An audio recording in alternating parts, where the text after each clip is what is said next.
Hi. Hang on. I was gonna do some cool shit. Now I gotta do it in front of you guys. Hang on. Hang on. Hang on. Chat! Initiate the gambling. Yeah! There you go. Happy Friday, mother truckers. Nerd Vengers, Broke Vengers, visitors to the towers. How are you today? I hope you're doing well. Welcome to your Friday stream. It's going to be a good one today. Today's stream is filled with speculation, rumor, excitement, and hype about some fun Marvel things going on in the world.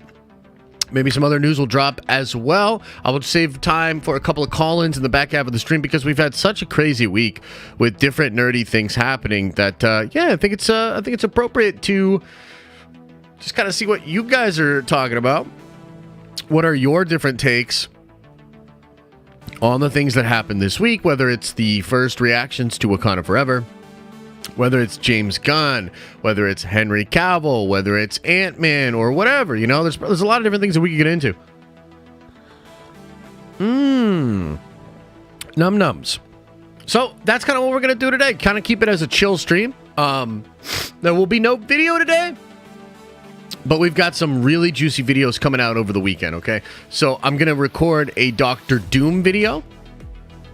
Talk about Doctor Doom, talk about how he's not going to be the main villain for the Fantastic Four, but what I expect of Doctor Doom as far as Secret Wars, because there's some really weird rumblings going on with that. We also have to talk about Vision Quest, which is really interesting. A scoop that came out yesterday about a new Marvel project, probably a show, all about Vision called Vision Quest. Really crazy. So I'll probably look to do a video about that as well. Maybe I'll combo those into a video. I'm not exactly sure. But regardless, good stuff coming to you over the weekend. And yeah, I think it's been a pretty good nerdy week. I expect some dope stuff to happen next week as well. So come on by for that. We'll have a nice Halloween stream. Have a nice Halloween nerd theory. Should be really, really freaking cool. Okay.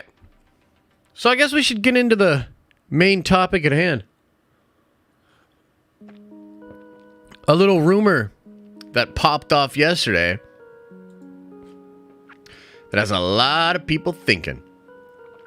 A lot of people doing thinking thoughts about this one.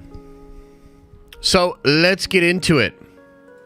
First of all, are many of you guys fans of this guy? I've never watched The Quiet Place or whatever, or The Good Place. That's what it is, The Good Place? Yeah, I've never watched it, so I'm not familiar with this dude. Anybody in chat, you guys familiar with William Jackson Harper? Apparently he's pretty good, yeah? Apparently he's a pretty good actor, yes? Wait, what? What the hell? Why is the poll not up about smashing the like? We need more likes, holy shit. Hang on, did you smash like on this video? Boom, boom, boom, boom. Bam. He's all right? He's good? Daniel said he's not read. Oh yeah, we're going to talk all about it. We're going to talk all about it. Daniel was trying to ruin my stream this morning, low key. Low key. Yeah. Wait, what? Did the Venom 3 news, is that real? Aaliyah, is that real?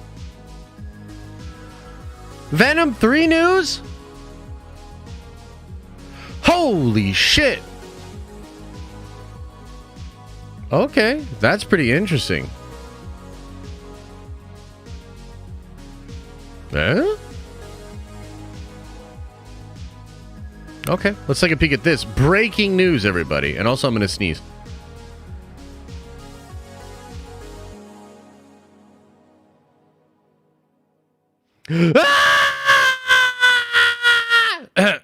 Okay, cool. Let's break this down. And also, yes, today's episode of the Den of Nerds Live is brought to you by my crazy-ass hair poof. I mean, look at this hair, dude. Shit's going crazy. I'm getting it cut on Monday. Also, why am I so see-through now? What the fuck? don't know what's happening, okay? But what I do know is Deadline says that Venom 3, Kelly Marcel set to direct the next installment starring Tom Hardy. Exclusive. After writing and producing the first 2 Venom films, Kelly Marcel is ready to make the jump into the director's chair, as sources tell Deadline. She is set to direct Marvel and Sony Pictures' Venom 3 starring Tom Hardy. So wait a minute. Why does it say Marvel and Sony Pictures Venom 3? Weird. Marcel and Hardy will also produce, with Marcel writing the screenplay from a story by Marcel and Hardy. Bro, what the hell's going on? Are we in a simulation? Am I having another stroke? What are these? What is the sentence structure? Hang on, man. Was this written by AI? Check this out. Marcel and Hardy will also produce, with Marvel writing the screenplay from a story by Marcel and Hardy.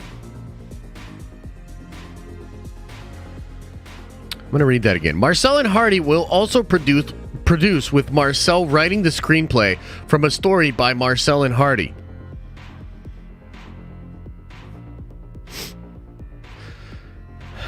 AVA RANN, Matt Tolmack, Amy Pascal, and Hutch Parker are also producing. Plot details are unknown other than Hardy returning as the Lethal Protector Venom following the first 2 films grossing a combined $1.36 billion worldwide at the box office. It is also unknown who will be joining Hardy from the previous films, or if any of the characters from Sony Pictures Universe or Marvel characters will be joining the Venom movie. Okay, that's pretty interesting. The first 2 films have had their own directors, with Ruben Fleischer directing the first and Andy Serkis helming the most recent, but Marcel has been there from the start as Venom's journey was being mapped out. Insiders say Hardy and Marcel have always been on the same page when it comes to shaping Venom's story, and that heading into the final chapter, the two were step in step with what direction they wanted the final chapter to head. Hardy announced on his social media that Marcel was back at work on the script earlier this year, and as the two were developing the story, sources say it became clear to all involved in the project that Marcel made sense to take over directing duties as well. Prior to becoming one of the architects of the Venom universe, Marcel is best known for helping launch the 50 Shades of Grey franchise from writing the first film in the series. She's... oh my god. Okay. That's interesting. So they didn't get Martin Scorsese. That's kind of a shock. But okay. Interesting. What are our thoughts? Chat, what are the thoughts? What do you think? What's going on? How you feeling about this? Venom 3 gonna bomb so bad? No wonder I don't like Venom. Is that supposed to be a good thing? I mean, right, like, that's the thing. Like, is this supposed to be a good thing? Yeah.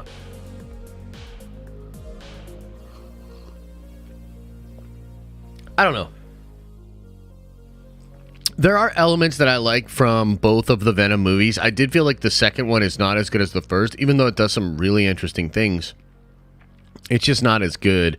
And I don't know. Like, I don't know that what I would expect from a third Venom movie.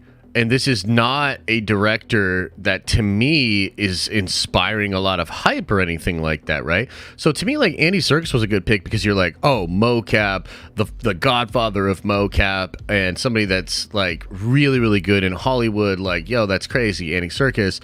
At the end of the day, I don't necessarily think that the direction is the problem with either of the Venom movies. I think it's the writing. So, a little bit weird. A little bit weird, you know? Now, look, from the perspective of Tom Hardy, right? If he feels that she's the one for the job, I mean, good on him. You know what I mean? Like, Bob's your uncle. But I also think that Graham Johnson, welcome to the Nerd Vengers, man. You are a Nerd Venger now. Here's my thing, man. Actors, like a lot of actors, and I think just a lot of people in Hollywood in general, they don't actually have the skill set to be doing some of the things that they think they should be doing, right? So, like, we'll hear, like, actors, like, chime in on things and stuff like that. Like, for instance, an example that pops into my mind is the speech in Falcon and the Winter Soldier that Sam Wilson gives at the end of that series in like the context of that scene, apparently Anthony Mackie helped write that. And it's horrible, in my opinion. So, like, it's not... Just because, like, you're an actor and you play this character does not mean you have the skill set or just the ability to do any of these kind of jobs. So it's weird. Like, I don't know. And, like, Tom is such a shepherd for the character of Venom and for, you know, Eddie Brock and all that stuff. I don't know, man. It's weird. Like, why does he feel like this is the move? You know? Like, I don't know. Am I missing something here? Like, am I missing something here? Like, I don't know, bro. It's just kind of crazy. I don't know about that. Anyways, let's get into the actual topic of today. Here we go. Let's talk about this guy. According to the Diz Insider, The Good Place actor William Jackson Harper will appear in Ant-Man and the Wasp: Quantumania as the leader of the Rebels group inside the quantum realm that fight against Kang. Variety corroborates that Harper has joined the MCU. However, they couldn't confirm the actor's role. The Good Place star was a fan favorite choice to take on the role for the MCU. Reed Richards appearing along the side of Penn Badgley and Glenn Howerton in fan casting online. Harper has commented on the idea of joining Marvel's superpowered franchise in the past, directly responding to fan hopes that he would portray Mr. Fantastic, opining, what an interesting word, about the idea of fans putting him in the conversation to play Reed. Harper told him, Twitter doesn't cast movies. However, Harper did note that he wasn't opposed to a superhero role, saying, I'd be really happy if Marvel was listening, but they haven't called me, and I'm not going to be in Fantastic Four. Interesting. But the star of The Good Place didn't seem too fazed about not being on the list for Mr. Fantastic World. Admitted there are people whose career are far exceeding mine. That's an interesting way to put it. I actually like that kind of a mindset, right? There are people whose careers are far exceeding mine, and I'm completely unbothered by that. Like, fucking go for it. I like that. I like that vibe. Harper has been open to the idea of joining the comic book universe for quite some time, though. Back in July, speaking to comicbook.com, the actor said that he'd be down to get involved with any of those things, but it's up to the people making those decisions. There was this comic I did read when I was, I want to say, like early middle school, called Shadowhawk, and I liked it a lot. It was dark as hell, and I really, really enjoyed it. Look, I'm down to get involved in any of these things, but it's like, that's up to those people making those decisions. It's certainly not the internet, but yeah, I think Shadowhawk would probably be the one that I'm really into. That's interesting. Okay, so this casting and putting him in Quantumania does more or less mean that he's not going to be Reed Richards. And a lot of people are talking about the fact that he's not going to be Reed Richards, okay? Now, when this story was first broken, I believe it was in the Variety article. Let's see.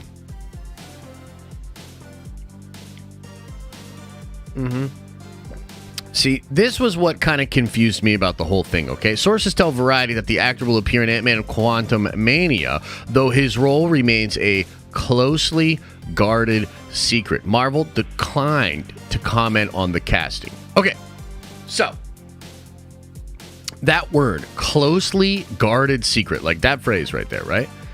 Kind of interesting. To me, it seems like this guy has a pretty good pedigree. It seems like he's a very popular actor that a lot of people like. And so I don't think it's crazy that people wanted to see him as Reed, but it doesn't seem like he's going to be Reed. Okay?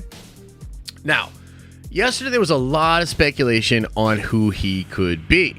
According to some of these other people, like the Diz Insider, and I did speak to Daniel about this, he is going to play a leader of a rebel group within the quantum realm that is fighting against Kang, okay?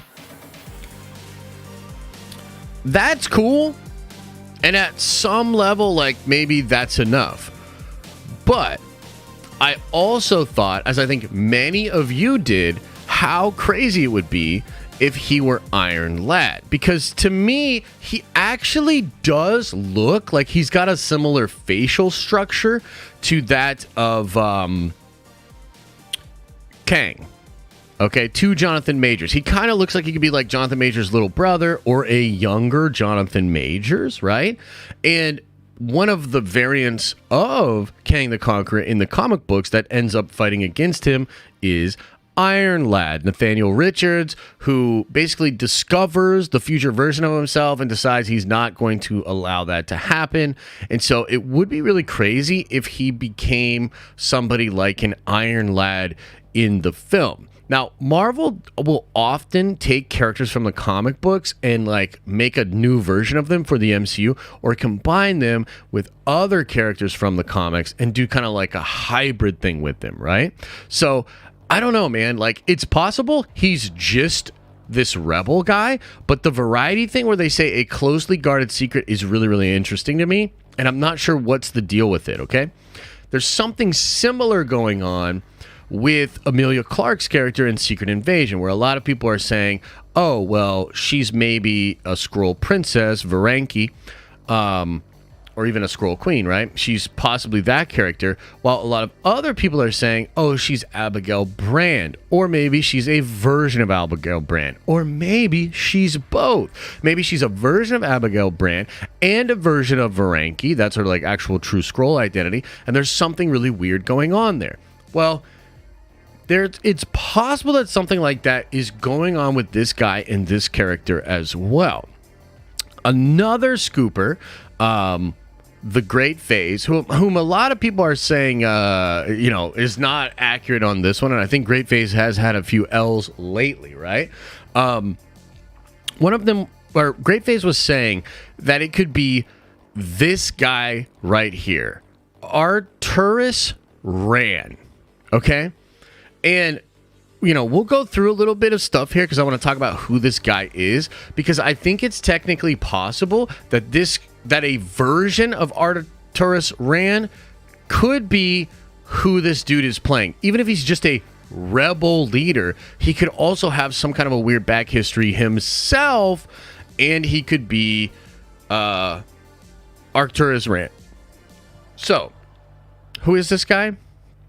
Well, one of the most important things is that he ends up becoming Captain Universe at one point, introduces us to the Enigma Force, which could lead to Cosmic Spider-Man. So we're going to start here, and we're going to arrive here with Cosmic Spider-Man. And I just want to know right now. I want to know. Yo, y'all in chat. ARCTUSRUS RANN? ARCTUSRUS RANN? Trev, what's that? Hooked on phonics, man? I don't care. Hey, man, I don't care. Hey, let me ask you this. Anybody in the chat know who Cosmic Spider-Man is? Anybody? Put a 1 into the chat if you know who Cosmic Spider-Man is. Anybody?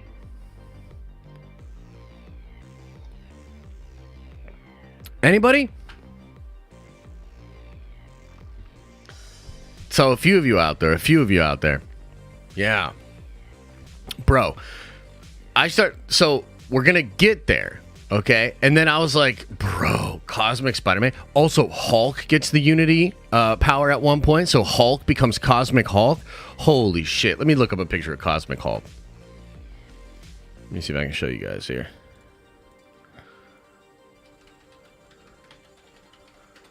Dude. Cosmic Hulk.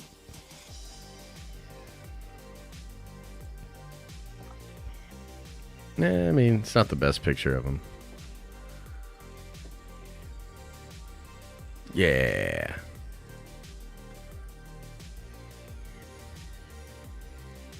Here's one. Bro, if we start getting like cosmic versions of the heroes, oh my God, bro, that shit would be really, really cool. I think back to just super fun comic booky things often that Marvel's done in the past. I'm just like, why the fuck not, bro? Like, why not go for it? But anyways, let's kind of begin by talking about this guy, okay? So, this dude, 1 million years ago, the Wanderers came to Earth from many worlds. There they faced extinction at the hands of spectral beings called world demons. With magic blade called the Sun Sword, Prince Wayfinder created a new universe for the Wanderers, the Microverse, and imprisoned the demons. Wayfinder became the first time traveler. 1,000 years ago, Commander ARCTUSRUS RANN Thanks, Trev. Set out on a voyage to explore the microverse. While his conscious mind spent 1,000 years in suspended animation, his subconscious made contact with the Enigma Force. At intervals, astral copies of RANN would appear and become new time travelers. Some of them became shadow priests to set up churches devoted to the worship of Dallin and Sepris, RANN's royal parents. All this activity prepared RANN to confront Baron Karza when he returned home. At the proper moment, the shadow priests shed their disguises and reunited with RANN, giving him the power to defeat Kreza. The Enigma Force came into play again when the space wall between the microverse and the macroverse, i.e. Marvel Universe, began to break down and the world demons escaped. RANN had lost his connection to the Enigma Force, which meant that many of the time travelers coexisted or ceased to exist. While RANN tried to restore the connection, the Microns, with the help of Doctor Strange, went on the quest to find the Sun Sword, blah, blah, blah, blah, blah. Okay, now, that's pretty weird and pretty crazy. So essentially, like, this guy is just from a different race, time traveling via the microverse, tapping into a force called the Enigma Force, which we're going to get into. We're going to talk about. Jeez, man, the dogs are going crazy outside. Why are they doing that? Why are they even by this door? This is stupid. Okay, anyway. So, this is how we get to Cosmic Spider-Man. And again, we don't know for sure if this is even what they're going to do with this character or what they're going to do in it. But just follow me on this crazy, sweaty, nerdy journey as we talk about the Enigma Force, something that I don't think a lot of you guys know about, okay? The Enigma Force is a god of light that purportedly originated 14 billion years ago as a reaction to the appearance of the dark god Null, to whom it was diametrically opposed. The Enigma Force, or the god of light, is the being that brings Eddie Brock to life in the King in Black storyline. If you'll recall, there was like the King in Black storyline, and Eddie Brock is killed by Null, and then he comes back to life. This is the thing that brings him back to life. Okay. Though its true origins lie in the second cosmos, for billions of years, the God of Light waged a war against its opposite, but realized that bonding to multiple individuals spread its power too thin to stand against the dark. The God of Light began selecting a singular host to bond to and bestow its power upon, with that host becoming known as Captain Universe. This is how you get to Cosmic Spider-Man. The Enigma Force of each universe is tied to that specific universe. Therefore, if someone with the Enigma Force leaves the universe for another, the Enigma Force stays in the original universe and that person loses their power. 1 million years ago, the Wanderers came to Earth from many worlds. They faced extinction at the end of the world demons. The magical blade called the Sword in the Star, Prince Wayfinder, created a new universe for them. 1,000 years ago, Commander, this guy, set out on a voyage to explore the microverse. Conscious mind spent 1,000 years. We just went over this. The Enigma Force came into play again when the space wall between the microverse and the macroverse began to break down. Okay, so that feels to me something like an incursion and something really similar to what we have going on right now in the Marvel Multiverse, okay? Now, here it says, recently, the king of the world demons escaped his prison on Earth and attempted to reopen the space wall. To counter this, the Enigma Force gathered 3 of its macroversial former hosts of the Unipower, see the Unipower below, Spider-Man, the Invisible Woman, and X-23. The Enigma Force recognized its special bond with X-23, the latter having chosen its power to escape hell sometime earlier. X-23 eventually defeated the King of the World Demons, allowing herself to be possessed so she could return it to its prison. Before it left her, the Enigma Force informed Laura that she is the future heir to its power, telling her that she was the chosen vessel and that the preceding events were only the beginning. Pretty crazy, right? So this is a lot of really wild cosmic comic book stuff.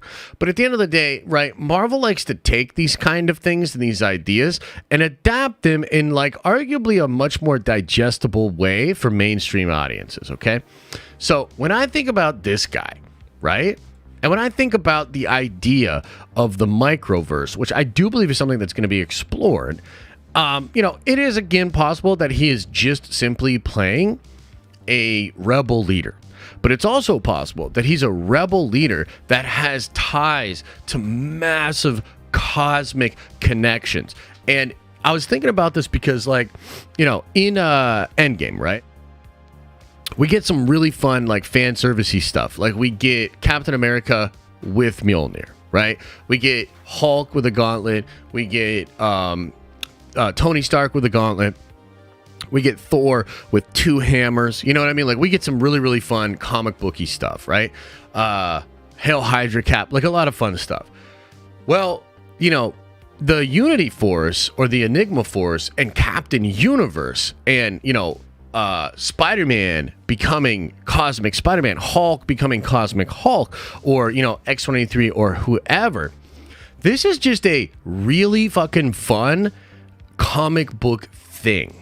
Right? My first experience with Cosmic Spider-Man was playing HeroClix, and Cosmic Spider-Man is absurd in HeroClix. He can basically hit you from anywhere. He doesn't need line of fire. He shoots through anything. He's got this a crazy reach. It's like awesome, dude. The figure looks sick too. Actually, let me pull this figure up. You guys need to see this.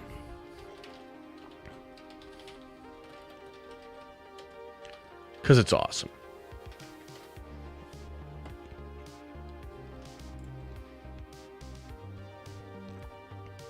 Yeah.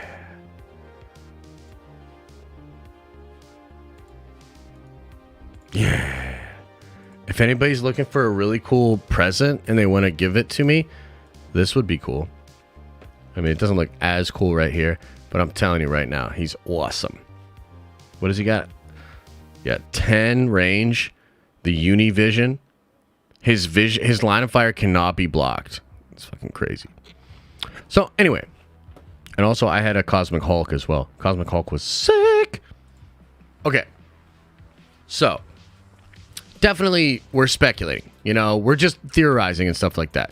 But if they're going to do fun, awesome, nerdy things like they did in Endgame and Infinity War with some other, you know, fun Marvel things, why not do something like this? Why not have the Unity Force choose a host, right?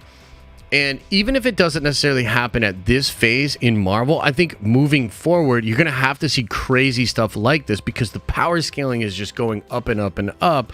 You know, to the point where how are normal Marvel characters supposed to be able to stand up against somebody like a Kang, somebody like a Doctor Doom, somebody like the Beyonders or Galactus, the Silver Surfer, etc., etc.?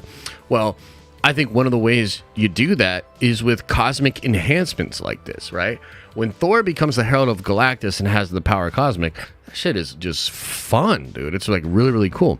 So maybe you get something like that via Spider-Man, right? So to me, I think, okay, you've got this dude. He's playing this rebel leader. Could there be more to his backstory? Yes. Could he be a conqueror before, you know, time and be connected to the Enigma Force? Yes. Could he also be Iron Lad? Absolutely. Again, he looks like a younger version of Kang. So could he not be a younger version of Kang? I also thought he could even be a literal younger version of Kang because according to the plot leaks, we will understand and see that Janet and young Kang had some kind of interaction in the quantum realm when she first gets in there, and then she leaves and he's got so long to plot his revenge against her, right? So I don't know, just like some fun kind of crazy speculative ideas out there, but ultimately for me, I'm like, yo, let's go. Let's do some really sick, crazy comic book things.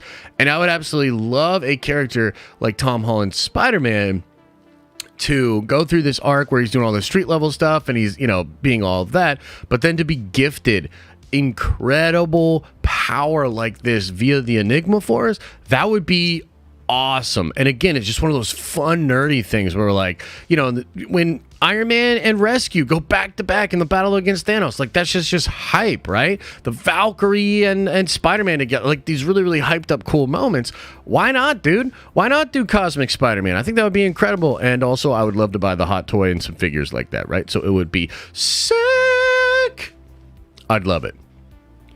So there you go, guys. That's how we go from this guy coming into the MCU all the way to Cosmic Spider-Man. That's how we go. That's how we do it. They call it Spider-Man Captain Universe. Yeah, I mean, that's the more correct way to say it, for sure. It's when Spider-Man becomes Captain Universe, essentially. So, yeah. Yeah, what do you think? What do you think? Would it be kind of cool? Wouldn't it be kind of fun? Yeah, man. Yeah. Apparently the dude's a really good actor. I don't watch that show. I'm not super familiar with it, but yeah, kind of fun. Kind of fun. Kind of exciting times.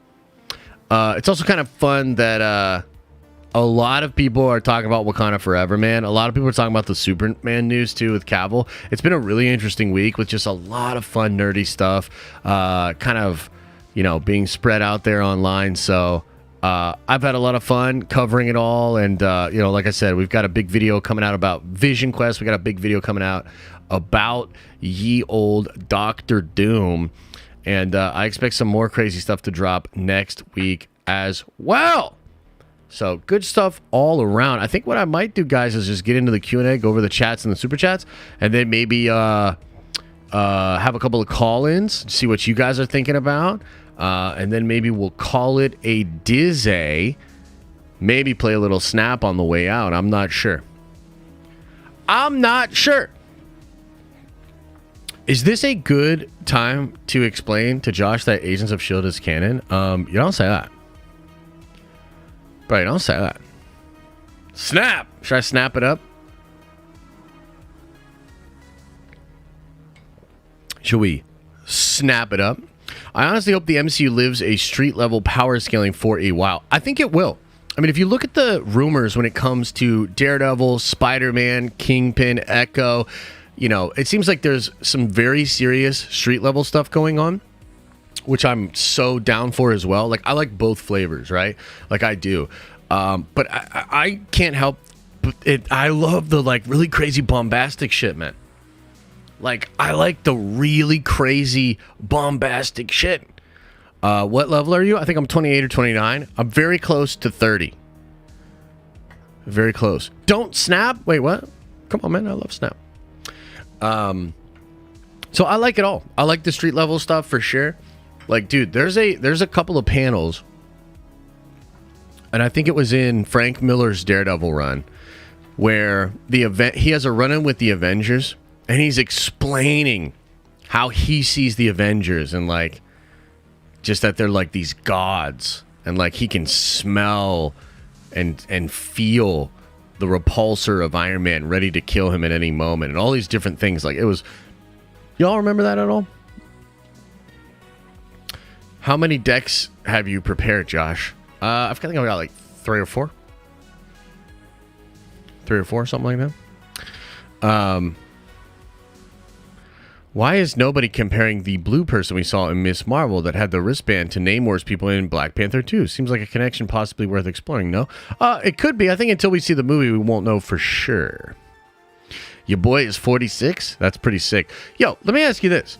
Is there skill-based matchmaking in Snap? Because I feel like I played nothing but really hard decks and against hard people. Yeah, James, it is. It's an incredible game. Did we figure that out? Yeah, it could be the Kree. It's very likely to be the Kree because I think that the Bengals are the Naga bands. So, I think it's collection level and ranking. Ugh. Gross. Matchmaking depends on pool and collection level. That sucks. I want to smash a bunch of noobs. Dude. I don't want to be playing people with the 3,000 collection level. I don't wanna. Is Daredevil going to be rated R? I don't think so, but there are more rated R things on the way, so I don't know which ones will be there, you know what I mean? All right, let's get into the Q's and the A's. Why not smash hard dudes? Wait, what? It's a family show, dude. You know what I mean? Okay, Stephen J with a $5 holla says, isn't Iron Lad a young Kang? How much younger is Harper than Majors? My guess he will play a present-day ancestor of Kang, seen as Kang from the future. Yeah, it could be that. He's not exact. Like, that's the thing, though. First of all, the dude looks young to me. But second of all, we don't know. You know, this isn't like a young Avenger version of Iron Lad, but he could be a, so to speak, leader of the Young Avengers as an older Iron Lad. They might even call him Iron Lad. They might just call him something different. Like, you know what I mean? We don't know for sure. But yeah, he's like about 10 years younger than him, I think. John says, remember for 15 months, says, Tales of the Jedi was so fun. Yaddle and Dooku's episode gave me chills. Do you think it could have worked as a Clone Wars-like show with 20-minute episodes? It could have, but I like this format a lot. I feel like it cuts a lot of the goobly glob out. You know, like Clone Wars is great, but there's wildly uneven parts of Clone Wars, especially in the early days.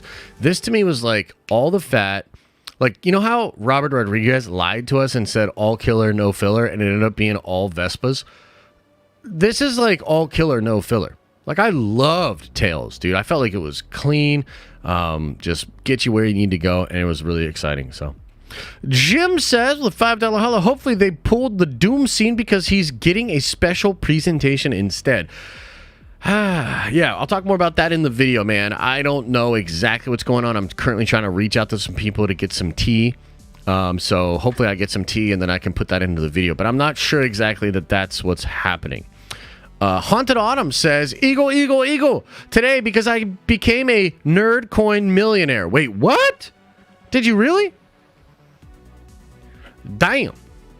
I got to 37 pretty easy in Snap, but now this shit is hard AF. Yeah, here's my thing with Snap right now. I'm winning 4 cubes a game maximum. Most of the time, I'm only winning like 2 cubes because people just keep fucking abandoning games. They keep running away from me or they're just not going to snap at all. Harper's 42, Majors is 33. Hang on a second.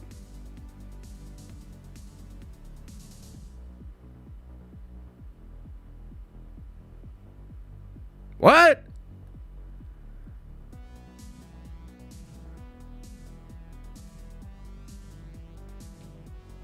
What? Bro, what? Is Jonathan Majors Iron Lad? Dude, is Jonathan Majors Iron Lad? Somebody tell me. Okay, Star Wars said, did you ever hear the tragedy of Darth Plagueis the Wise? I think you did. Yeah, I might have. Nico says it's my 23rd birthday today, so thanks for streaming. Hey, happy birthday to Nico James. Get a little love in the chat. Happy birthday to you, my friend. Again, Graham, thanks for joining the Nerd Vengers, man. Appreciate it. RF Gaming Channel says, Marvel spoiled Emilia Clarke's character yesterday with a hashtag on a GIF. It's Abigail Brand, but there are people legitimately telling me it's not Abigail Brand. You know what I'm saying? It probably is. It's probably Varanki and Abigail Brand, but it's probably not the Abigail Brand that we know from the comics, so therefore maybe it's not Abigail Brand, maybe blah, blah, blah, blah, blah, blah. Blah, blah, blah, blah, blah, blah.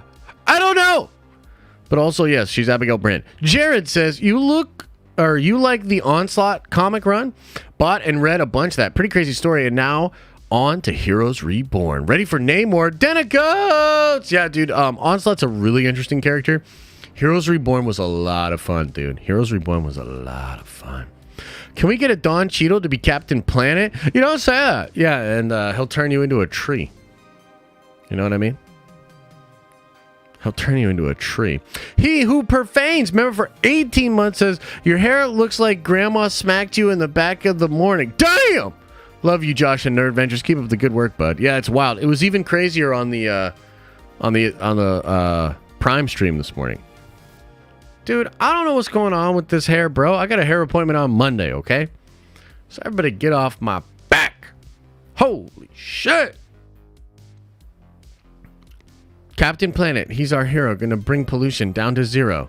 Yeah. Oh my god. Dooley, member for 21 months, says, happy Friday. Thoughts on how the new time change is going so far? I like it, by the way. Yeah, I think it's going well so far. We're going to do it again next week, and we'll see. I'm not sure. We got to look at the data. But so far, I like it. You know, I think so far we're doing well. And we'll make some adjustments next week to some stuff and see if it helps or not. But yeah, I feel good. Feel good. Michaela, $10 holla, very generous, says, hoping to finally see Black Adam in theaters tomorrow for my 30th B-Day. Here's to the last day of my 20s. Take my money. Well, Michaela, welcome to the 30s. Welcome to the 30s, where you can play really exciting games like How'd I Get This Bruise? And Why Am I So Tired?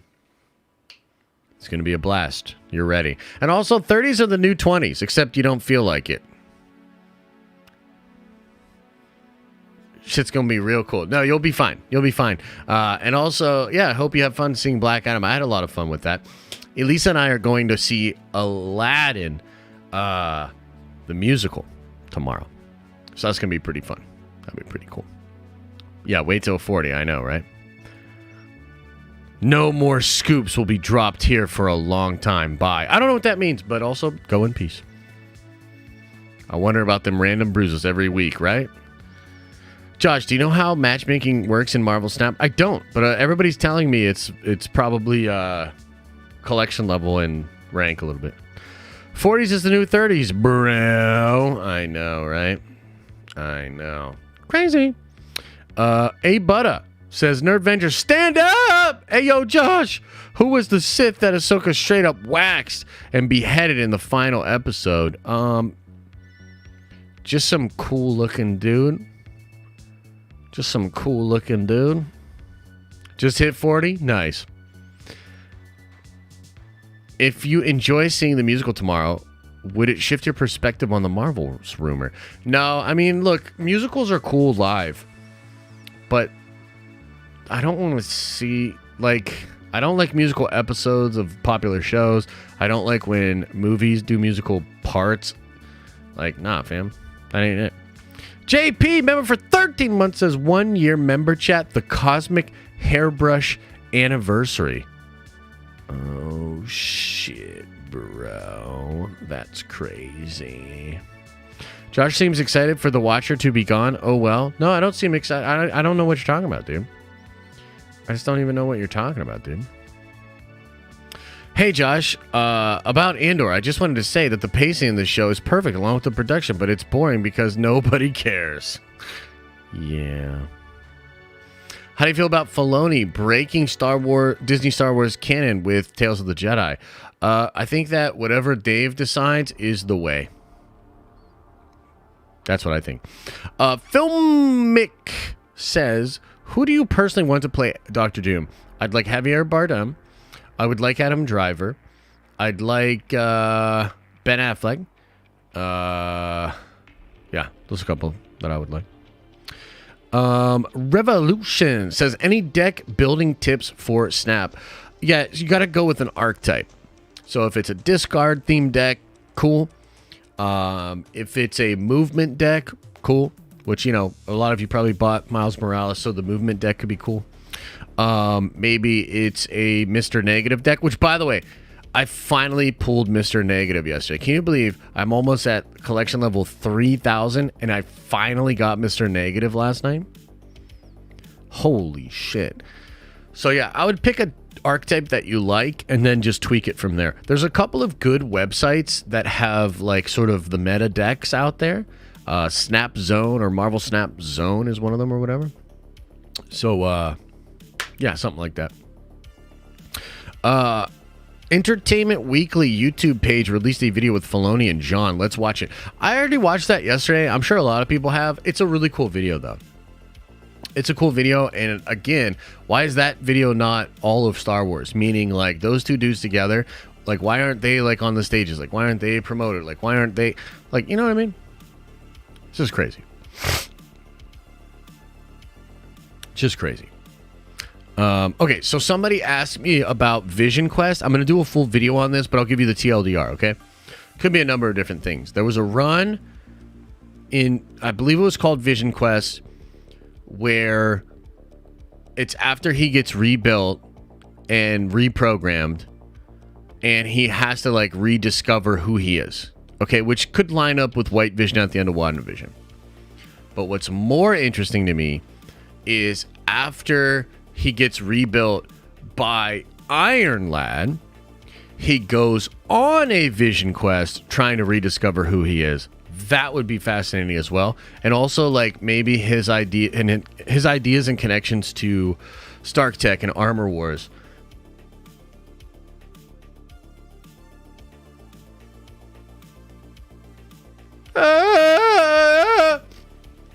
Something like that could be cool. Yeah. Let's see here. Kevin says, I've been traveling for work and had shit cell service all week. My mornings are not the same without the Nerd Vengers. Can't wait to see Wakanda Forever and some badass Namor. Oh, hell yeah. Oh, hell yeah. Let's go. Josh, will you be back to Star Wars once the next show comes out? I get why you don't want to talk about Andor. It's so boring. And the fans of the show just get angry when you say it's boring. Yeah, I'll be back for Mando. I will be back for Mando, baby. I will be back for Mando! So, yeah. Got level 20 in Snap. Where are you at? Let me check right now. But I think I'm at level 29. Uh-oh. I gotta reset the game.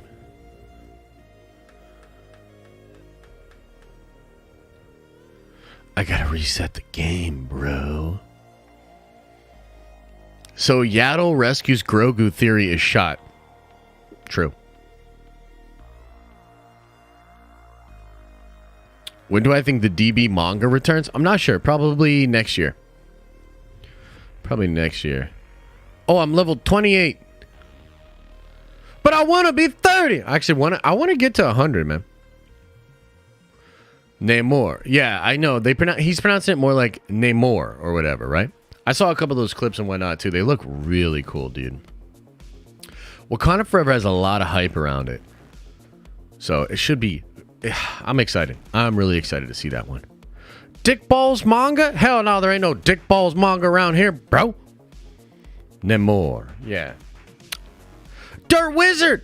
Little weekend coffee money for you and the fam. Have a great weekend. Hey, I appreciate it, brother. Much love, man. Much love.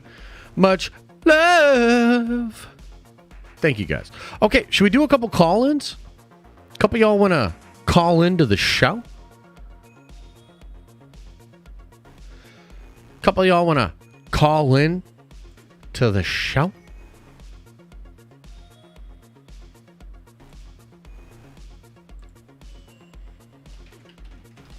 All right, I'm going to start the stage.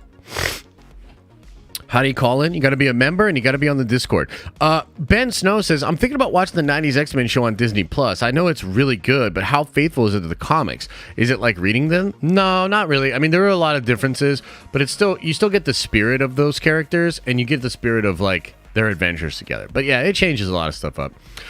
Steve says, Josh, what are your top 3 TV shows you watched in 2022 so far, and why was Sandman your favorite? Sandman was great. Hot D was, of course, incredible. I felt like Cobra Kai was really, really good. There's this new show, Peripheral, that I've been watching that's really fun. I love Raised by Wolves, dude. I felt like Raised by Wolves was absolutely incredible this year. Like, mind-blowing. What else?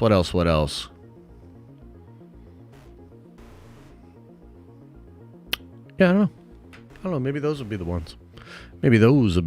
Huh? Okay, let's bring some people into the chat. Let's get Jedi Mike in here. Oh my god. Oh my goodness. Okay, yeah, we got that turned off. Jedi Mike! Happy Friday, yo. Hey, what's up, brother? How you doing? So, totally cash, like a two-parter. A little like Kendall, because he asks really good questions. But the main thing I want to do is have a back and forth a little bit after I do the Star Wars hate has jumped the shark. I got to preach on that because you in theory are doing some stuff there, or something else is the Force maybe. And then I want to speak to, like I said today, people come up to me. They think I'm like a promoter for you or something. It's hilarious. Yeah. And I want to connect that to your experience with the Jordan. So, first thing, you ready? Yes. I'll hit you. Yes. I really think you taking the pause from Star Wars, which some people don't like, and Theory being like intrigued beyond sometimes his normal intrigue with like Andor level politicking and stuff like that. Like he's in it, and you can see that because you're his homie. Yeah, he likes the parts that he likes. I think you guys are making the Star Wars hate jump the shark. Like, I don't care. 2 years, 3 years, those haters are going to be at that level forever. But I think like we're finding a balance because you guys do what you do and because the way that it happened. And my theory is something spiritual's happening like the Force. And that goes to the moment that you had with the Jordans. Yes. If you want to get into it, because the Prime members, we get to hear some of that dope shit. And like, what's it like for you when you're stressed and then you're in the zone and you step back and you realize a moment's happening for the channel, in the Force, in the fandom? Speak on it, brother. I love you so much. Hey, man. Love you too. Appreciate that. So, yeah, I'll tell the story about the Jordans, but I'm curious about what you mean by the Star Wars The hate in the fandom? Yeah, yeah. So you think that by us shifting a little bit, it's maybe perhaps brought in a different tone to like the regularly scheduled. I'm talking like the normies that look at you in Theory, and then the talk and the chatter and this side of the fandom and that side of the fandom. I don't do it on purpose. My higher power has me right in the middle. I hang out with you. I hang out with Theory. I hang out with Santa. I see what's going on all the different levels, and I see the toxic stuff too. And maybe I'm a little naive, but I'm telling you, you can see within the flow of Theory's chat and what's happening in our rooms and how people get amped or they don't. And the amped up kind of crazies are there, and there might be there, but the higher level, the spiritual force, that Tales of the Jedi shit that just hit right now, and everyone was on that peak Star Wars shit, like that's what's happening right now. And I think that vibe, and maybe people didn't like you taking Star Wars off, and people were surprised that Theory likes Andor so much, and they're giving him shit about it. The yin and the yang of that. I don't know. Something's happening. Yeah. No, I think that's interesting. So, like, it's very possible that, because I think these things do oftentimes happen in ways that are maybe unpredictable and also not really up to us. So, one of the things that's been interesting is that by me kind of stepping away and by me being like really on the haterade train, it has sort of allowed Theory to pivot into a little bit more of Star Wars appreciation and also kind of like go to bat for Star Wars a little bit, which is probably interesting and refreshing. Because I think that sometimes he is at his best when he's like really in love with it and like defending it a lot too, right? So it's possible that something like that is going on. I also think that Andor itself could be an interesting juncture because there's seemingly a lot of people that are finally seeing how toxically positive some people can be about Star Wars and maybe even kind of personally deciding to turn that down a little bit. So it's possible that there's like positive things that could be coming out of this moment for Star Wars. And I also think that maybe some of the people that are like really, really hating, like if you think about it, Andor is a difficult show to just hate if you're a Star Wars hater, right? Because like if you're shitting on Disney for all of these different things, Andor does not represent almost any of the regularly scheduled things that you're going to go to try to say that it's hating. Like it's not like overtly woke or political. It's not Disneyfied. It's not putting a bunch of female characters front and center. You know what I mean? So it lacks the regularly scheduled talking points for a lot of the detractors. And I think a lot of the people that would normally shit on Lucasfilm actually like Andor, right? Like even people within the fandom menace and stuff like that. So it's like kind of a really interesting juncture of where Star Wars is at. But I think to drop Tales in the middle of Andor, and I'm really interested to see what the like numbers end up being for Tales of the Jedi, because to me, like that's so much what I want out of Star Wars, and Andor is so much what I don't want of Star Wars, that I'm interested to see, like, are the consumers going to help guide Lucasfilm's decision-making moving forward by kind of strongly signaling with just their own attention, you know, which one they prefer, right? So like that aspect of it's pretty interesting. Now, if I'll tell the story really, really quick. So Elisa and I went to the casino over the weekend, and we didn't even expect to necessarily win. Like, I honestly expected to lose like $500 or something, and just like whatever, it's just to have fun, and we're gonna go in there and have a good time. So we hit a couple. We hit early for like 300 on some machines, and so then.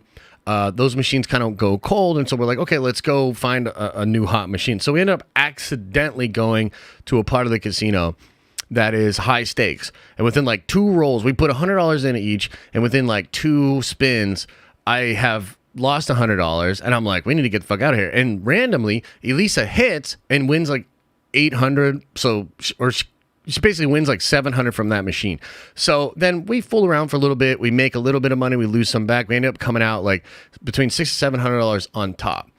We decided in the moment, do we want to just leave, take our winnings, and then just go to the mall and buy some really dope shit? So we go to the mall. And we're just like randomly like looking in different stores or whatever. And then we go into Foot Locker, and I'm looking around, and I randomly see a pair of Jordan 1s low top that were for sale for retail. I thought I was gonna have to spend a couple $100 to get these shoes. They're just selling them for retail right then and there in the store. And it was like a really kind of cool thing. But as far as like, you know, serendipity or, you know, the cosmic force or God or the universe or whatever you want to call it, I think for me in these moments, and when it comes to the platform and content in general, it's kind of like follow your feelings and leave the ability or the opportunity for things to work out open, right? So like it's almost like a radio station, like setting your dial to be able to allow awesome things to happen, I think is sort of a, you know, the more spiritual side to like how I, you know, live my life and whatnot. And who knows, man, maybe you're right about Star Wars. All I know is, given what was happening, I didn't really have a choice. I just did what I needed to do, because I knew there was no way. And I don't have a choice sometimes to do what I do. And I'm saying sometimes when we're forced to be in that place, in the casino case, you were on the good end of the force. In the Star Wars place, it could have been the family stress end of the force and the marketing. Yeah, that's blah, true. Blah, blah.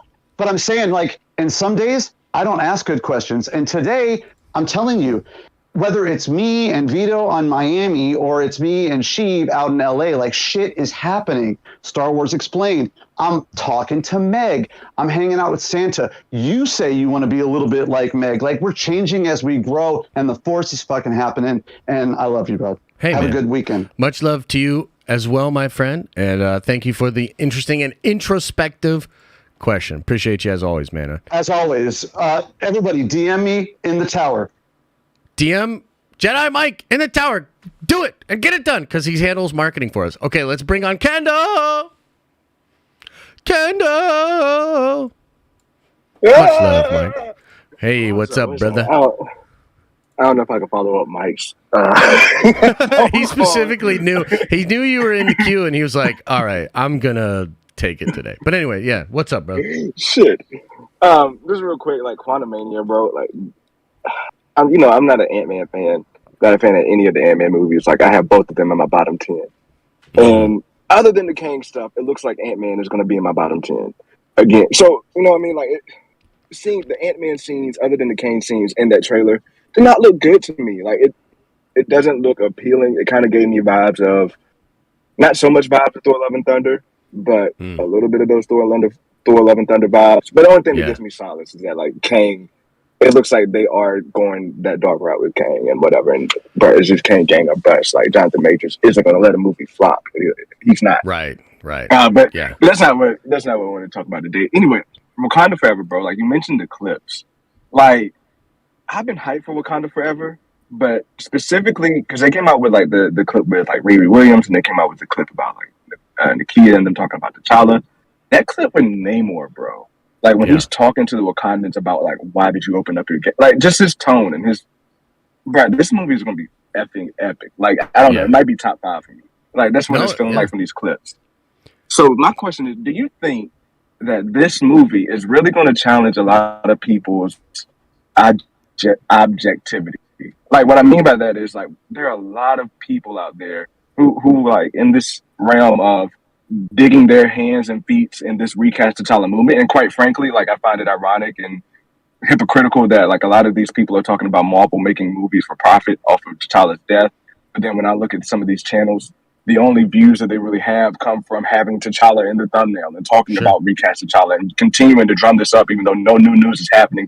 They keep talking about it, and it's kind of ironic to me that Marvel is the one that's profiting. But either way, that was like a little side tangent. Anyway, I'm just kind of curious what your thoughts are on, like, will this challenge people's objectivity? Like, I saw E-Man's review, and not just on E-Man, but like, you know, what he's been writing for. And it's like, it seemed kind of hesitant in his video to come out and be like, yo, this movie was great. Like, I can't deny it. Like, I might have my issues, but we had to set the movie for what it is.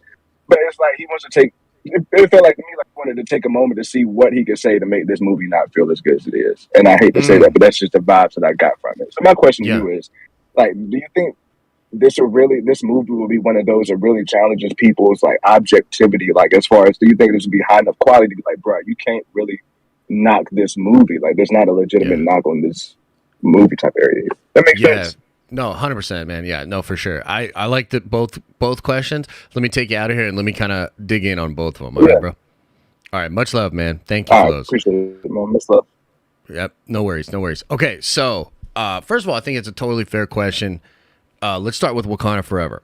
And I think it's fair to talk about E-Man. I think it's fair to talk about the movement. I think it's fair to talk about objectivity. When it comes to Wakanda Forever, a lot of people are going to come in with their own personal shit to this film. Some people, like E-Man, some people, like even others in the chat, some people that, you know, watch the channel or that I talk to are going to come with a very strong kind of like not good feeling because of the lack of T'Challa. And I think that is understandable. There's going to be other people, man, that come into this movie. And this is something that you didn't really talk about, but it's funny because as you were saying it, I couldn't stop thinking about this. A lot of people are going to come into the movie sort of against the idea of Letitia Wright being Black Panther. A couple of different reasons. Number one, of course, her sort of thoughts about, you know, vaccines and stuff like that, right? Permeated into culture, been spread like wildfire, became sort of social media ammunition. There's going to be a lot of people that just don't want to see her be Black Panther or do really well in the MCU because of their own feelings about her stance, etc., etc. There's going to be other people that come to the movie not wanting the movie to be just so female-centric, right? You know what I mean? Because from what we hear, this movie's going to be very female-centric. A lot of time, there's going to be a lot of females on screen just kind of doing their thing, okay? So you're going to have a movie in which so many people are going to bring their subjective perspectives and feelings to the film. And what it seems like, even though we have not seen the movie, what it seems like is that the movie is striking such a balance and is handling all of these things with such care and ultimately still coming out on the other end being a very hopeful, fun movie that the objectivity, as you say, could perhaps win a lot of people from these particular crowds or that come in with their own particular leaning. Now, movies are subjective, so it's not like, you know, you're going to make this movie and just subjectively everybody's going to really, really like it. But I think the test of this movie and the test of Ryan Coogler as a director is going to be, did he make a film that the majority of folks, despite whatever baggage they bring to the film, are going to come away enjoying it and basically being unable to shit on it. So, like, from the perspective of E-Man, and like, look, we don't really know, like, we can't see into his heart or whatever. We just take what he says online, and et cetera, and just kind of formulate it from there. But I think, to me, what I read in, you know, what I've seen of what he talks about the movie is that it seems like the film was undeniably good, and yet he, because of the perhaps the baggage and maybe just the perspective that he has, you know, he still can't give it like a total complete dub, but maybe he never could have. You know what I mean? Like maybe that was never an option. Maybe the best we could get from somebody that is really stoutly in the camp that they handled this situation wrong. Maybe the best that Marvel can hope for is him still appreciating the movie, him still wanting to other people to see the movie, like him supporting it in whatever way that he can. I think too, like some of the things that I've heard about the film that have me really excited is this idea that it is frankly epic as hell. And that it feels like an epic MCU movie in a way that a lot of the Phase 4 stuff does not, right? And so like kind of returning to that sort of epic place for Marvel, I truly think that Wakanda Forever may be a particularly special film. It may end up being one of the best MCU movies ever. And I think that you could still take a step back and say, I don't know that they handled the T'Challa situation perfectly, but the execution of the film and the way it sort of blends the real world grief with the grief that the actors have, you know, you can at least appreciate it, even if you don't necessarily agree that that's the way they should have gone. I think at the end of the day, if the movie is like all-time great, if it really does like solidify itself as like top 5 MCU, if it wins some awards, if it blows the majority of people away, that'll be an absolute win for the MCU and for Ryan Coogler. And I think that in his mind, in Coogler's mind, that will be justice for T'Challa and for Chad. But again, there's also the potential and the possibility that they bring T'Challa back anyways in some way, shape, or form, because it's not like all of his variants died throughout the multiverse, right? So, I don't know, man. It's interesting, but I will say that the clips have really been getting me as well. The one with Namor is particularly meaningful, and it does hit, and Tanakh seems like he absolutely brings it in the film. So I'm more hyped up than I've been in a long time for T'Challa, or lack of T'Challa, but for Wakanda Forever. Now, as far as what you're talking about with Ant-Man, I don't know, man. Like, I don't know if you've read like the full-on leaks or whatnot, but I'll say that like for me, I was a little bit concerned about some of the things going on in Ant-Man, and I still think it's going to be goofy and it's going to be silly and have some fun stuff.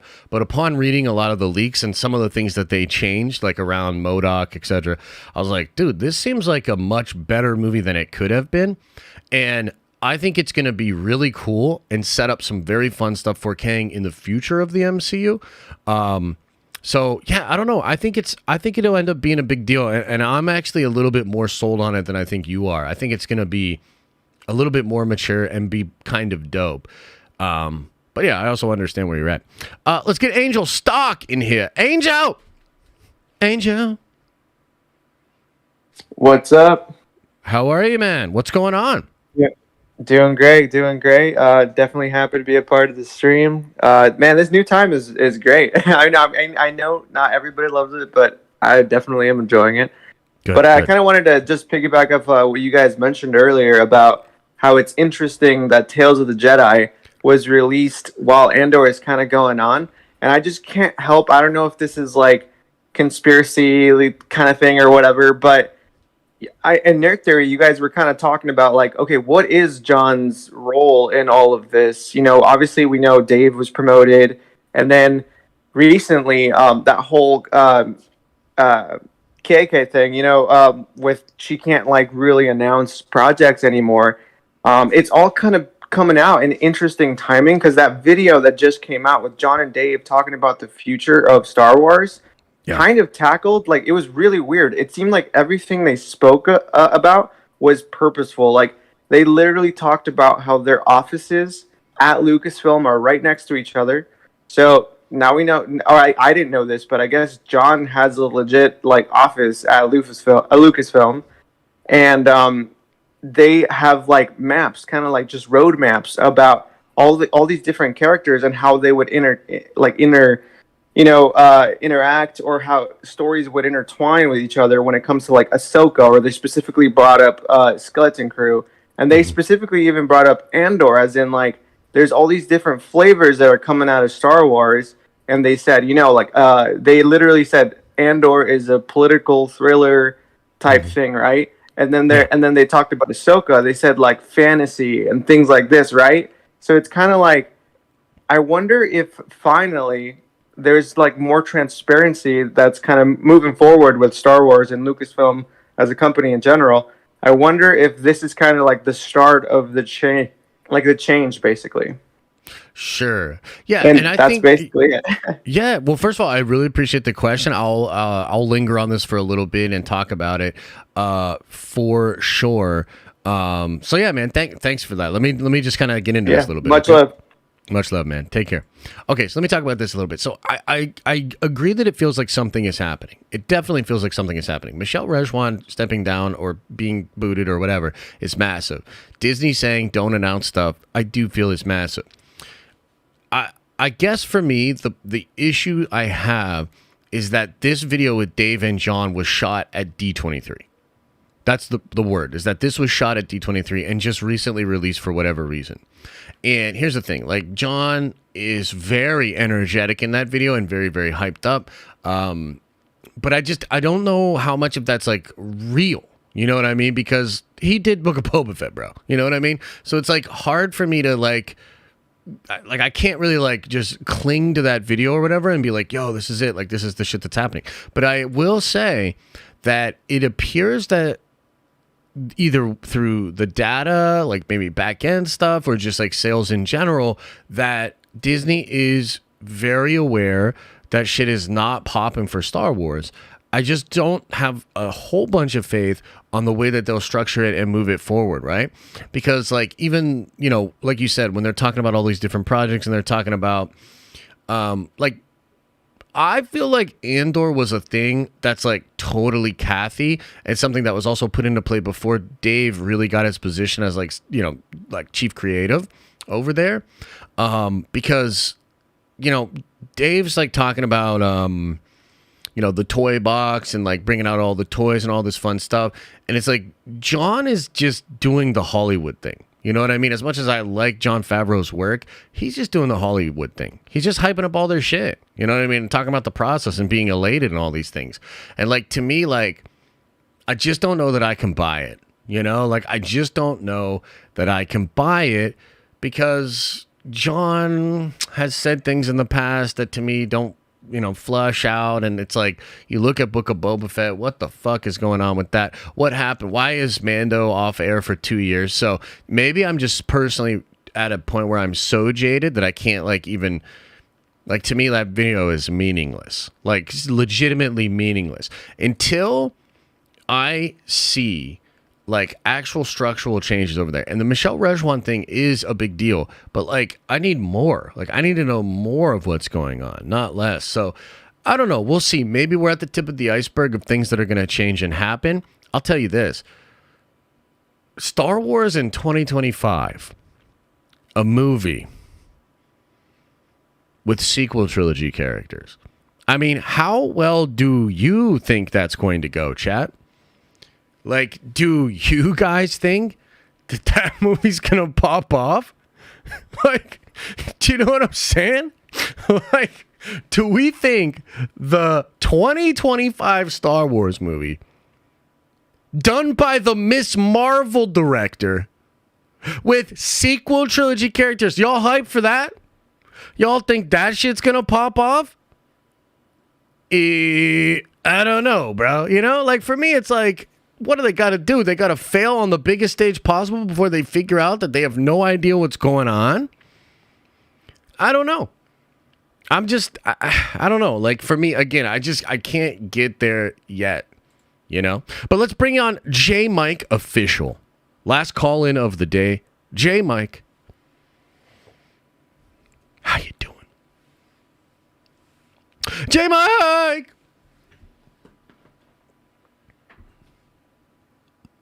Hey, what's up, man? Hello there. There we go, man. Cool. Dude, good, man. You know, I don't want to like hash out everything that we basically just went over at Jedi, Mike, and Angel and everything, but I thought it was really interesting that I looked on Rotten Tomatoes at Tales of the Jedi, and it has 100% score for the critics and then 95% audience. I'm like, dude, yeah. How does Disney and Lucasfilm, but more specifically Lucasfilm, how do they see this and not put the dots together, man? It's just crazy. And then you were talking about, yeah, they're like talking about doing this movie in 2025 with sequel trilogy characters. Like, dude, they've taken so many L's, and for me, it's just, I mean, and every other fan and person that has a brain, it's like how much more bright lights, you know, and signs do you need that, hey, you know, the numbers are there, everything's there. So yeah, I know I'm just kind of reiterating what everybody else said, but dude, it's incredible to me. I mean, you have 100% Yeah. critic rating on Rotten Tomatoes and 95% on your fan base. It's like, it's just, it's crazy to me. But anyways, man, yeah, it's kind of honestly all I wanted to say is I just thought the Rotten Tomatoes score was crazy. And, but yeah, hey, I hope we all have an amazing Friday. Gonna love your show forever, dude. And I really appreciate what you put into the community. And you and Theory are both like handling this so well. I know like you're starting to pull your hair out, and Theory doesn't have any hair to pull out, but I'm sure he would be doing the same. Love that guy. Yeah, for sure, man. Yeah, thank you guys. Appreciate you, man. Yeah, I'll linger on this a bit longer, okay? So thank you so much, man. Yeah, brother. All right, take care. Take care. Yep. Okay, I'm going to end the stage. Kendall, I'm sorry, brother. I'm going to end it, but hit me up in the DMs. Hit me up in the DMs. I'm sure you got an interesting kind of clap back on what I said for sure. Okay, so let me just, I'll linger on this again, you know what I mean? Because I do think that it's weird how they can't put together the signals. But to be fair to Lucasfilm, words that I never want to say, they make me cringe even saying it, but to be fair to Lucasfilm, I do think a lot of the sort of hate and the anger and the frustration from a lot of like, you know, Phantom Menace folks and things like that, it's not that even they're completely wrong, it's just that they're assholes, right? And so a lot of that feedback took such a negative, stupid slant that it's probably difficult for Lucasfilm to even acknowledge it or try to decipher like what are the legitimate things being said here, right? I think that the Tales of the Jedi thing should be a wake-up call to them. I don't know how receptive they will be of said wake-up call. And for me, and I think for a lot of Star Wars fans, I don't give a shit about Lindelof and the Miss Marvel person doing a movie in 2025. I think it would be far more exciting and way more hyped up if you just had John and Dave doing a live-action movie. Like, literally. I just think that would be so much cooler, so much more hyped up. And to me, this feels like they don't really have a plan. You know what I mean? And they're just going to dip their toe back in. And I think they're going to get a shark bite. You know what I mean? That's what I anticipate. I don't know what it's going to take, man. You know what I mean? Like, I don't know what it's going to take where maybe if even Mando's 3's numbers come in lower than expectations, they finally are like, yo, we're doing some serious brand damage here. I'm not sure. I mean, an article just came out that Nielsen, according to Nielsen, Andor dropped out of the top 10 in its second week, dude. Now, I know a lot of people are going to be like, but it's doing better than that one guy said a week ago. Bro, it dropped out of Nielsen's top 10 in week 2. When She-Hulk dropped out of Nielsen's top 10 in week 5, Marvel probably shit their pants. Like, that shit's crazy. That means something. It's significant, right? And you've got to learn and you've got to adjust. Andor couldn't hold in the top 10 for 2 weeks. Like, and I don't know, man. Again, I don't know what it's going to take. I'd like to believe that they can learn. I'd like to believe that they can do better stuff. And next year seems hype. I mean, you've literally got a John and Dave project and a Dave project in live action. Like, it couldn't get better. Like, that's amazing. 2023 is going to be the year for Star Wars, and definitely going to be the year for me as a Star Wars fan. But, I mean, Star Wars has the brand has suffered so much that, like, outside of this bubble of, like, people like us that are always engaged in these conversations, that watch podcasts or engage in podcasts about this shit, just for, like, the normies, dude, normie people, and I know a lot of you guys are not going to want to hear this because you like the sequel trilogies or whatever. Dude, a lot of normies checked the fuck out. They were like, this is just Disney corporate Star Wars. It's not Star Wars. at a base level. When they went to go engage about this online, a lot of them that were literally like, bro, it pisses me off so much because I have like good friends that are like left leaning in a lot of ways. They're progressive or whatever, but they think that the sequel trilogy was asshole. They went online and tried to talk about it. And a lot of, not you, but some of you that are maybe being quiet in chat, you literally called them ists or phobes and roped them in with some of these other people. The discourse is so broken for Star Wars that a lot of people have just completely checked out. So I don't know how we get back there without an under new management sign. I'm doing it. I'm going to get that champagne. I'm going to get that Dom Perignon. I'm going to put it in the back of Nerdvenger's Tower, and we're going to crack it open the day Kathleen Kennedy goes. Because at this point, it's gotten to that point where I don't see the brand turning around in any way, shape, or form as long as that lady is still in charge of Lucasfilm. That's what I think. So, we'll see. We'll see if we get there. We'll see if we get there. Okay, anyways, let's go through a couple more of these super chats, then we'll get on out of here. All right, another Marvel question, LOL, for the Marvel Comics. Are there separate stories of all the same characters, or is this one line of everything? What comic is the very start, and what comes after? So, yeah, it's not really, it doesn't really work like that. Yeah, Marvel and DC, it's kind of convoluted. It's kind of all over the place. I don't think there's like a start point or an end point. When it comes to Marvel, I'd probably like read through the big events. Probably similar thing with DC as well. But comics is vast. Spider-Man has an incredibly long history. All kinds of different things that have happened. Some of them retconned now. And the same thing with like any really popular character, right? So, yeah, it's not like here's the beginning and here's the end sort of thing, right? Meister says, Josh, you going for that Johnny Bravo look today? Whoa, sweet mama. By the way, I agree with Elijah. Vote with your wallet, people. 12 p.m. streams for the win. Take my money. Hey, I appreciate it, man. Tyler Robinson, welcome to the Nerdvengers. You are a Nerdvenger now. Appreciate you, man. Make your way around the tower. Dirt Wizard says, Andor, I think, is missing a little bigger or brighter hero character that can handle the level of despair that they are depicting in the show. I think if George Lucas were still in charge of Lucasfilm and somebody pitched Andor to him, he would simply say, that doesn't sound very fun. End of discussion. That's it. He'd probably be like, well, that doesn't sound very fun. You know, Dave has also said that the one thing that George keeps reiterating to him anytime they talk is make sure that you are creating this for the kids. You know what I mean? It's for the kids. I'm sorry, it is. Low Live says, so tell me if I'm getting this right. Reed Richards equal Rick Sanchez. Nathaniel Richards equal Morty. Kang equal Evil Morty. That's pretty close. That is pretty close, actually. Dan Wheeler, welcome to the Nerdvengers. You are a Nerdvenger now. Trev says, in my opinion, Michelle Rejwan was a hire to satisfy JJ pre The Rise of Skywalker. She was his assistant. Backlash happens, and JJ is out, leaving Rejwan in a position she wasn't qualified really to be in without JJ. Contract not renewed. I understand what you're saying there, and first of all, that's a very generous super chat, so thanks you, brother. But I don't think that's what's going on. The reports are she was removed at least partially because she couldn't get a movie made. They can't necessarily fire KK. I mean, I would argue they can, but they don't want to, especially not now when she's almost out the door. So I think this is a corporate move of like firing your first lieutenant. Sometimes this happens in corporate. It does.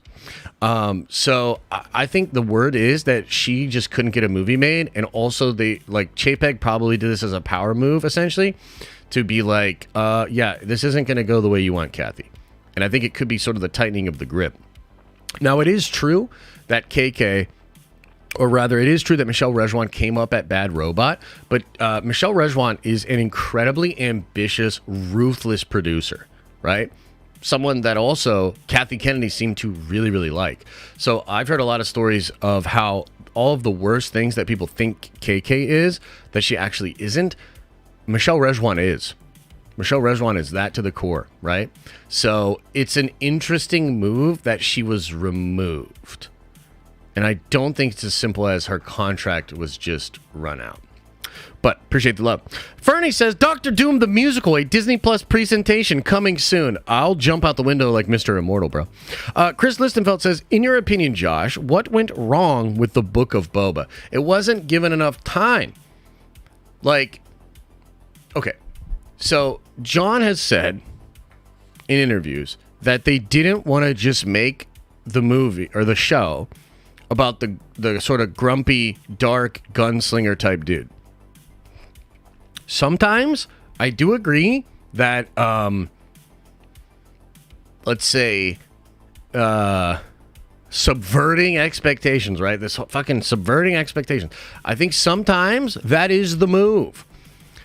But sometimes when you bring an iconic character that fans have long wanted to see be given the time of day and you subvert expectations in that moment, you have fucked up.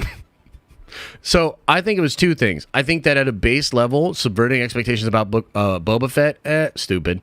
Also, it's just not a fun show. Like, what the fuck is he doing? He's on Tatooine, walking around, conversing, recruiting the Vespa people, having meetings in the fucking... Like, dude, straight up, somebody should have just said, like, bro, this shit ain't fun. Like, this shit ain't fun. Right? So I think it's a lack of time, a lack of care, and a bad decision as far as subverting expectations. That's what went wrong. Ezra DeLara with a $10 holla says, bro, Kathleen has done. She's such a... I'm sorry, I can't say this with a straight face. Anyways, have you had a chance to watch Hot D? Thoughts on the show? Oh yeah, I love House of the Dragon. I think House of the Dragon is one of the best shows I've seen in a long time. And it perfectly sets up the future of that show as well, and the conflict. Really, really incredible stuff. Hot D. Incredible. Thanks for the love, man. Thanks for the support. Sozin says, here's some money for that Dom Perignon in the back of the tower. I'm right there with you under new management sign. That's what we need.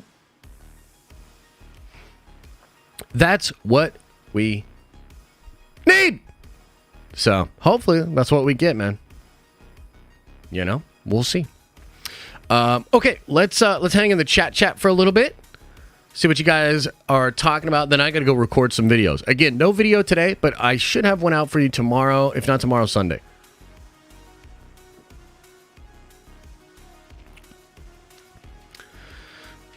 Josh, you picking up some Amazon shares today? Discount double check. Oh, I didn't know about that. Maybe I'll look into it. Imagine live action God Emperor Doom. Yeah, I imagine it every night before I go to bed. Yeah, but Book of Boba Fett, was for the kids too and didn't work out too well. Yeah, that's true. But again, it's not that they made it for the kids that made it fail, right? Those are two separate things. So, in new here, I heard Theory's going to wear a loincloth for Halloween. Is this true? I'm not sure, but I'll ask him about it. Everything is on sale this week. Yeah, I think everything's been on sale for the past 6 months, frankly. You already know how I feel about Boba. Yeah. Living! Amen. I need to see some Doom rip Thanos' spine out in live action. Wouldn't that should be hype, bro? Be pretty hype. Tales of the Jedi shows how a show can be for kids and pull at the heartstrings of adults. It's the perfect balance. It is. It is. I still want Watts for Secret Wars, but Caden, what if you see Wakanda Forever and you're like, damn, that's one of the best movies I've ever seen? Then will you be like a little more open to it? What would you think of Tales of the Jedi, but with the story about Luke between the originals and the Ben Solo story? I mean, I'd like it. I would trust it, as long as Dave was in charge. How come my shittiest content via shorts gets thousands of views? I don't know. Shorts are weird. How many tissues should I bring for Wakanda Forever? Yes.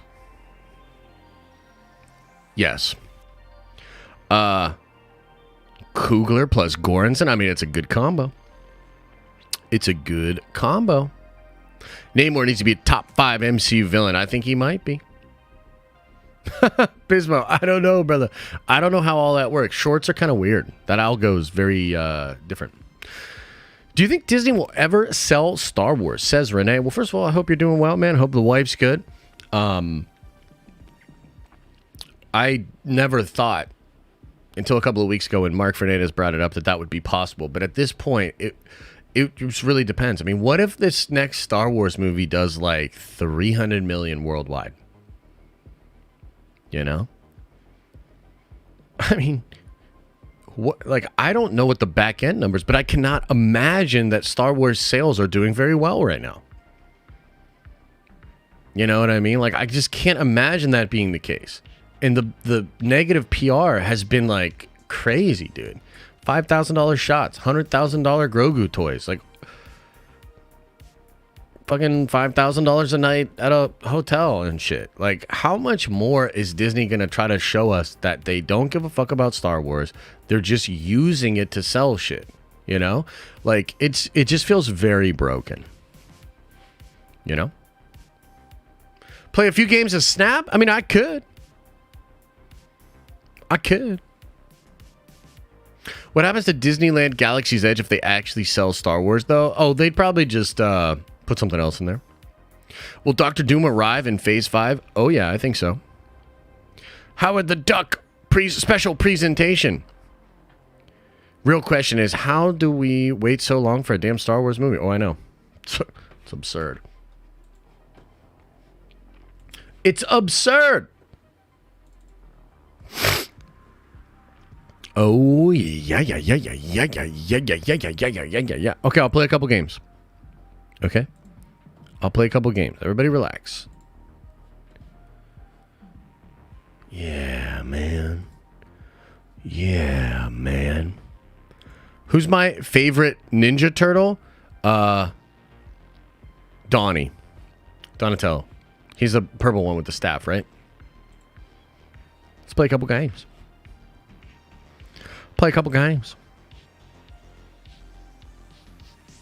I want more Liam pictures on Instagram. I know, I've been slacking on the Instagram, huh? You know what? I'm going to do something wild. Snapping it right away. Yeah, it's 2 hours and 40 minutes. Yep. And I think that's great. I think Marvel movies should be long and epic. You know? Ooh,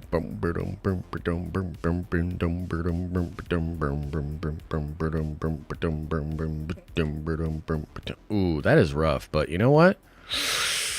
Let's do it. It's not the best, but let's just do it. The only problem with my deck is sometimes, like, I don't get shit right away, and if I don't draw right, it's just going to be a nightmare. Let's do this. Let's wong it up in the middle lane. Wong it up. And you know what? We got to hit him with a I am confident. You know? Got to. 10-5.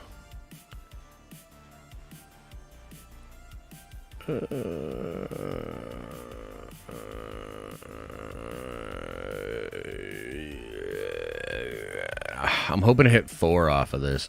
It's honestly not a great game for me so far.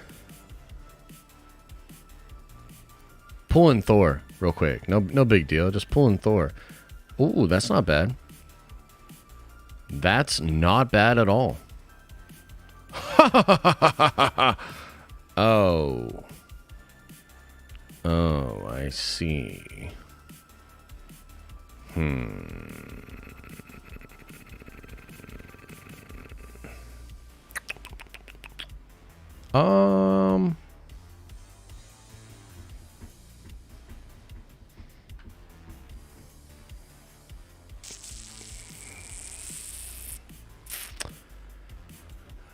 Let's do this. Let's do this. I think we got him. I think we got him.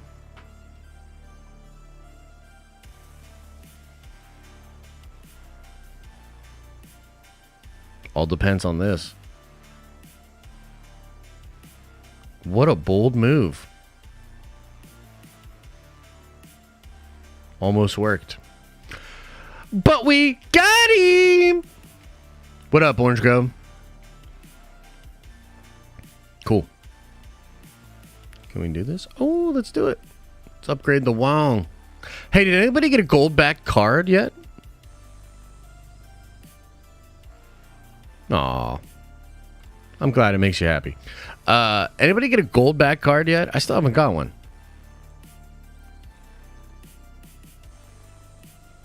Oh, I just got the leader, too. Dude, the leader's a beast, yo. The leader is a beast. Let's do one more, huh? Let's go Phillies! World Series Game 1 tonight. Eagles versus Steelers. Battle of PA on Sunday. Oh, Jesus. Y'all gonna shit on us. Although, maybe we'll get you back. Maybe we'll get you back from the, when you guys beat us like 40-something to 3 or some shit a couple of years ago. Your mouth noses are gross.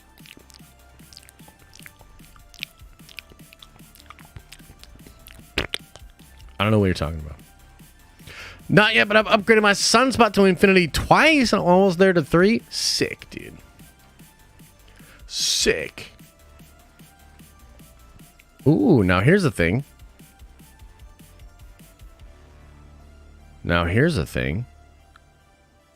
Let's get crazy.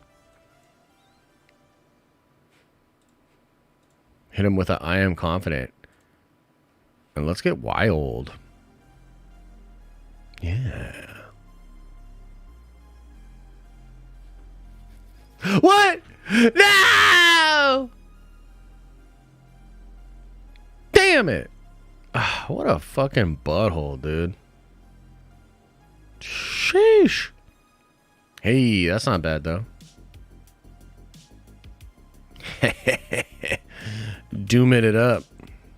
What the hell?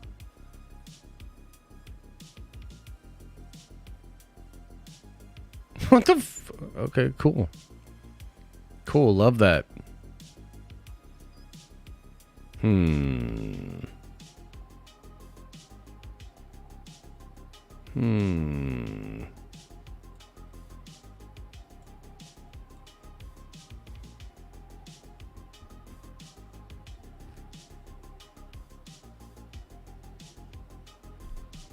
Interesting. Use Odin to send Hobby back. It was already filled. It was filled already. So now we got to go for the outsides here. And I didn't grab. This is tough, bro.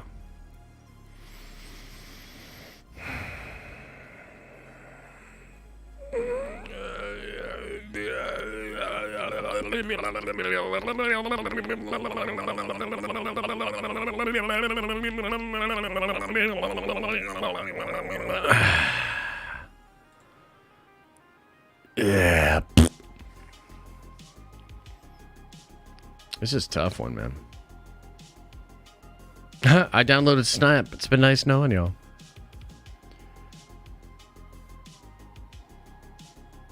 Pull a millionaire. Damn it.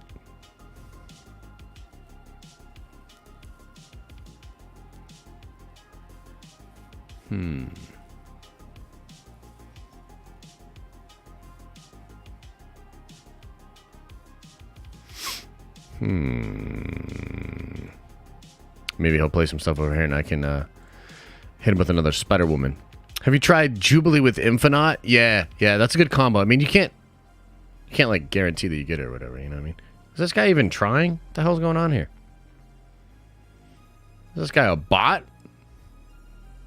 Sheesh. You should offer exclusive mouth noises for Nerdventure members. That sounds like OnlyFans.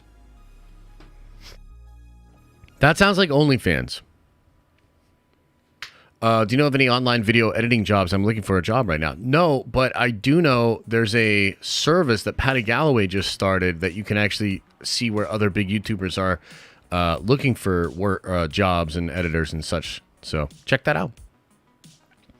Oh my gosh, look, we're one thing away from 30. We got to keep going. We got to get that 30. I'd pay for it, Josh. Right on. I don't know that's something I'm comfortable with, you know? Maybe just feet pics or something. All right, Hector, let's go. Dude, you should try Goat Simulator soon when it drops. What? I don't know about all that. I don't know about all that, bruh. After turn 5, move all cards here to different locations. Okay. How about we don't? At least save it for the member streams. Amen. Amen.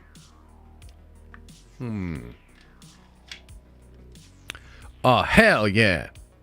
Let's get Wong in there. We'll drop Thor to get double Mjolnirs. Let's go! Mouth noises played over feet pics. Well, there you go. Now we're talking. Now we're talking. Now we're in the content game. All I need is to twirl a lightsaber and I can be invited to Star Wars premieres too.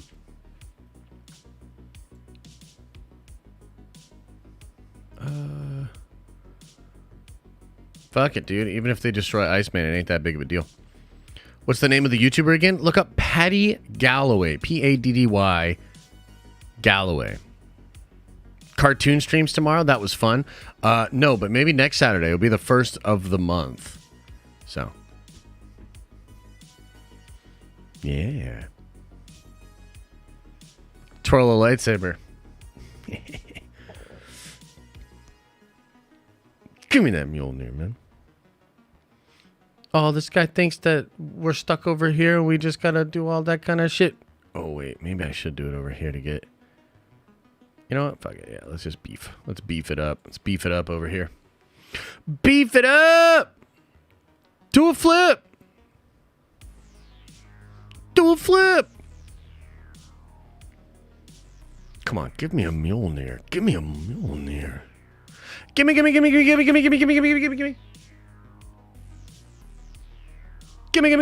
Gimme. What?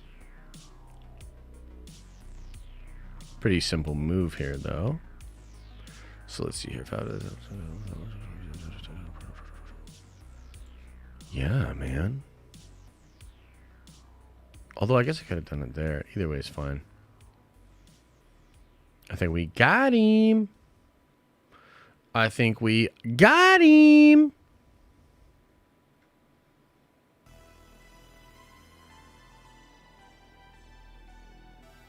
Close. Very close, but we got him.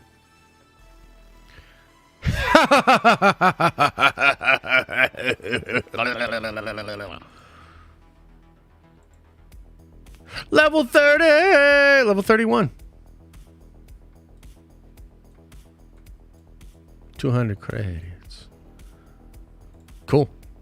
Next stop, level 40. Let's go! All right.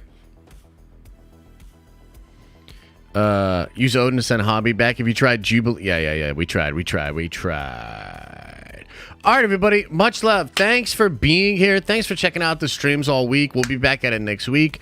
Over the weekend, I will drop a Doctor Doom Fantastic Four Secret Wars video. That's going to be very exciting, so make sure you check that out. Otherwise, I'll see you guys on Halloween. As I always say, I hope you are having an awesome and a nerdy day. And I'll see you in the next video.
Is everybody gone?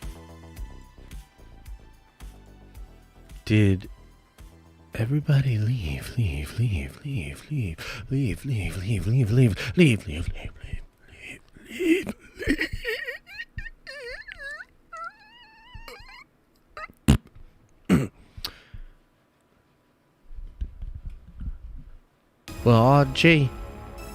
Well, gee, I thought that was a pretty good week of streams.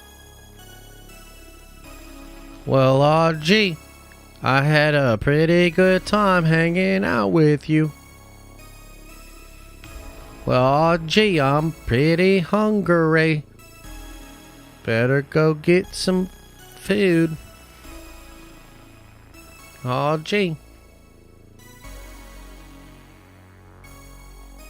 Much love, for real. Appreciate you, and I hope that you have a good weekend. Take care of yourselves. See you real soon, man. See you real soon. Remember, open up that third eye. Remember to wash out the brown eye. Chet, don't play me out with the music now. I'm telling you, get sick to it,